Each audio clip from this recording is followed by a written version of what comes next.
सिद्धार्थनगर जिले में आज प्रगतिशील समाजवादी पार्टी के राष्ट्रीय अध्यक्ष शिवपाल यादव पहुंचे। एक निजी कार्यक्रम में पहुंचे शिवपाल यादव ने बीजेपी सरकार पर जमकर हमला बोला। मीडिया से बात करते हुए शिवपाल ने कहा कि आगामी 2022 के विधानसभा चुनाव में हमारी पार्टी गठबंधन करके चुनाव लड़ेगी। हमारी पहली प्राथमिकता होगी कि समाजवादी पार्टी से गठबंधन हो। भाजपा सरकार से जनता दुखी और परेशान है। शिवपाल ने कहा कि नोटबंदी और जीएसटी ने लोगों की कमर तोड़ दी है। भाजपा सरकार में नौकरशाही पूरी तरह से हावी है। यहाँ तक कि मंत्री और विधायकों का अधिकारी नहीं सुनते हैं। अगर किसी भी मंत्री या विधायक के पैरवी पर भी अधिकारी पैसा लेते हैं। इन्होंने कहा कि कोरोना बीमारी में सारी बीमारियों का इलाज नहीं हो सका है। कर्जा देश पर बढ़ रहा है। चीन हमारे देश में बढ़ रहा है। भाजपा के सारे वादे झूठे और खोखले निकले।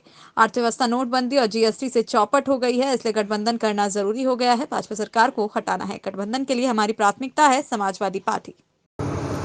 अलायंस करेंगे और हमारी प्राथमिकता है समाजवादी पार्टी।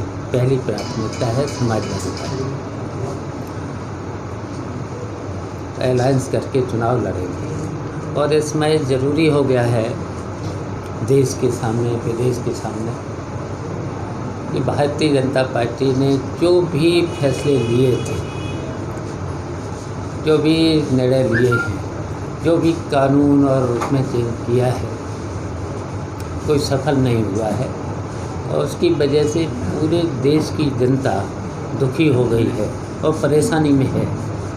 देखिए, सबसे पहले उन्होंने नोटबंदी का, तो नोटबंदी की वजह से पूरे देश की अर्थव्यवस्था चौपट हुई है। फिर उसके बाद जीएसटी में कहा था कि हम एक कर केवल लगेगा, तो जीएसटी से भी परेशान हो गए लोग।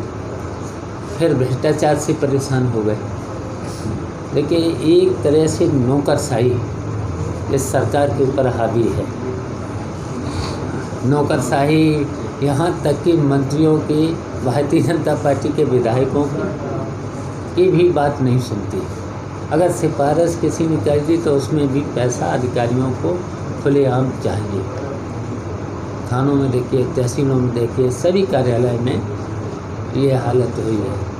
फिर इससे बीमारी आ गई, वैश्विक बीमारी कोरोना में आपने देखा है कि देखिए, वैसे तो लोगों ने मुकाबला किया है, हमारे देश के लोगों ने मुकाबला तो किया है।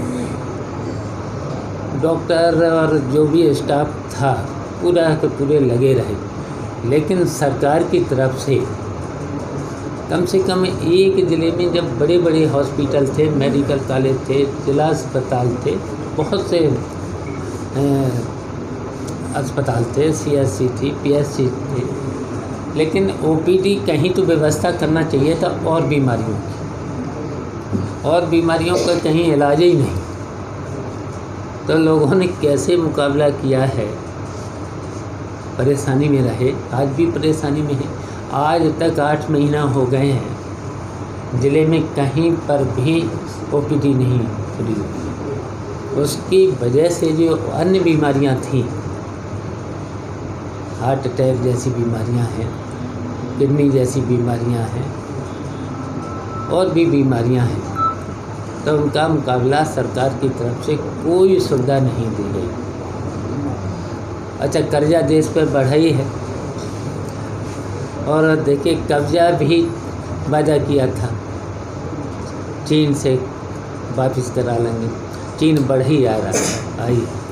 और हमारे बहादुर जवान भी कई बार शहीद हुए गलत निर्णय की वजह से। ये सब हुआ और झूठ बोलते रहे, वादा कोई पूरा किया नहीं। कहा था कि हम 1 महीने के अंदर भ्रष्टाचार खत्म कर देंगे, विदेशों से काला धन ले आएंगे, सबके घरों में 15-15 लाख भेज देंगे। सब बातें खोखले निकले। कर्जा देश पे बढ़ ही रहा, अर्थव्यवस्था चौपट हो ही गई है नोटबंदी की वजह से, जीएसटी की वजह से। सबको, सामान्य वर्ग के लोगों को, छोटा छोटा व्यापारी है, छोटा छोटा किसान है, हर आदमी परेशान हो गया है। तो इसलिए हमने कहा कि अलायंस करना ज़रूरी है। भारतीय जनता पार्टी की सरकार को हटाना अब ज़रूरी हो गया है, तो इसलिए अलायंस करें। तो क्या भारतीय जनता पार्टी को हराने के लिए मतलब आप समाजवादी पार्टी से समझौता करके चुनाव लड़ेंगे? अलायंस करेंगे, बिल्कुल हमारी प्राथमिकता है समाजवादी पार्टी।